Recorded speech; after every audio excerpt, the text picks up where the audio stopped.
வணக்கம் நண்பர்களே. இன்னைக்கு நம்ம சின்ன மருமகள்ல என்ன நடக்க போகுதுன்னு வாங்க பார்க்கலாம். காட்டுச்சி அம்மனை வழிபடுறதுக்காக ராஜாங்கம் குடும்பத்தோட அந்த கிராமத்துக்கு போயிடுறாரு. அங்க உள்ள ஊர் தலைவர் எல்லாரும் சேர்ந்து ராஜாங்கம் அவங்க கூட வந்தவங்க எல்லாத்துக்குமே மரியாதை பண்றாங்க.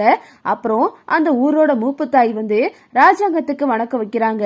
அவங்களும் ராஜாங்கத்துக்கு மரியாதை செலுத்துறாங்க. அப்புறம் பாத்தீங்கன்னா அந்த நேரம் பார்த்து ஒரு பொண்ணுக்கு பிரசவ வலி வந்துருது. ராஜாங்கம் வாங்கி கொடுத்த ஆம்புலன்ஸ் வண்டியில தான் அந்த பொண்ணு போறாங்க. அப்புறம் அந்த மூப்பத்தாய் சொல்றாங்க, ஐயா நீங்க செஞ்ச இந்த உதவினாலதான் நிறைய பொண்ணுங்க காப்பாத்தப்பட்டிருக்காங்க. கிட்டத்தட்ட 7 உசுறு காப்பாத்தப்பட்டிருக்கு. 3 கர்ப்பிணி பெண்கள் இப்ப வரைக்கும் உயிர் பழைச்சிருக்காங்க அப்படின்னு சொல்லிட்டு அந்த மூப்பத்தாய் ராஜாங்கத்துக்கு நன்றி சொல்றாங்க. வாங்கய்யா எங்க காட்டுச்சியம்மனை கும்பிட போகலாம் அப்படின்னு சொல்லிட்டு அவங்க எல்லாரும் காட்டுச்சியம்மனை கும்பிடுறதுக்காக ராஜாங்க குடும்பத்தை கூட்டிட்டு போறாங்க. அங்க போனா ஒரு அருவிக்கு கீழே தான் அந்த அம்மன் இருக்கு. அப்புறம் மோகனா தான் பொங்கல்லாம் வச்சு வழிபடுறாங்க. ராஜாங்க பொங்கலை படைச்சு பூஜையெல்லாம் பண்ணி முடிக்கிறாரு. அப்புறம் பாத்தீங்கன்னா மூப்பத்தாய் சொல்றாங்க, உங்க மருமகளும் மாசமா தானே இருக்காங்க. எங்க ஊர்ல இப்போ மாசமா இருக்க பொண்ணுங்களுக்கெல்லாம் ஒரு சடங்கு நடத்துறோம். அந்த சடங்குல உங்க மருமக கலந்துகிட்டாங்க அப்படின்னா சுகப்பிரசவம் நடக்கும்.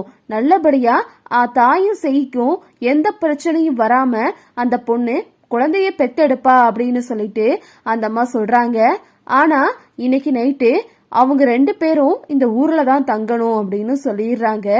அப்படியா அப்படின்னு சொல்லிட்டு இருக்கும்போது சேது கிட்ட ராஜாங்க கேக்குறாரு, என்னப்பா இன்னைக்கு நீங்க நைட்டு இங்க தங்குறீங்களா அப்படின்னு கேக்கும்போது, குழந்தைக்கு நல்லதுன்னா நான் என்ன வேணா செய்வேன்பா அப்படின்னு சொல்லிடுறாரு சேது.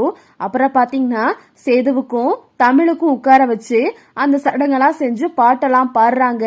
இதையெல்லாம் பார்த்து மாசமா இருக்கிறவங்களுக்கு சடங்கு பண்றத தமிழுக்கும் பண்றதுனால தமிழ் குற்ற உணர்ச்சியில அழுதுகிட்டு இருக்காங்க. எப்படி நம்மளை எல்லாரும் நம்புறாங்களே, நம்மளும் மாசமா இருக்கும் நினைச்சு இந்த சடங்கெல்லாம் பண்றாங்க. சாமி குத்தம் எதுவும் வந்துடாம நீதான் தாயி பாத்துக்கணும் அப்படின்னு சொல்லிட்டு தமிழும் சாமி கும்பிடுறாங்க. இங்கிட்டு சேது என் குழந்தை நல்லபடியா அந்த உலகத்துக்கு வரணும், அதுவும் என் அம்மாவே எனக்கு குழந்தையா பிறக்கணும் அப்படின்னு சொல்லிட்டு சேதுவும் சாமி கும்பிட்டுக்கிட்டு இருக்காரு. தமிழையும் சேதுவை மட்டும் இந்த ஊர்ல தங்க சொல்லியிருக்காங்க. அவங்களுக்கு தனியா ரூம் கொடுத்துடுறாங்க. தமிழுக்கு அவங்க கொடுத்த சாப்பாடெல்லாம் ஒத்துக்கிறாம தமிழ் வாந்தி எடுத்துடுறாங்க. சேது மாத்திரையெல்லாம் எடுத்து கொடுக்கறாரு தமிழுக்கு. அப்புறம் பாத்தீங்கன்னா அந்த நேரம் மூப்புத்தாய் வந்துடுறாங்க.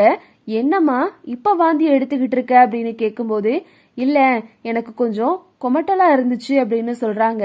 மூப்புத்தாய்க்கு ஒரே சந்தேகம், இந்த பொண்ணு மாசமா இருக்கிற மாதிரியே இல்லையே அப்படின்னு சொல்லிட்டு. அப்புறம் பாத்தீங்கன்னா தமிழுக்கு ரொம்பவே பயமாயிருது. இந்த அம்மா நம்மளை கண்டுபிடிச்சிருவாங்களா நம்ம மாசமா இல்லைன்னு சொல்லிட்டு அப்படின்னு சொல்லிட்டு ஒரு பயத்தோடய இருக்காங்க.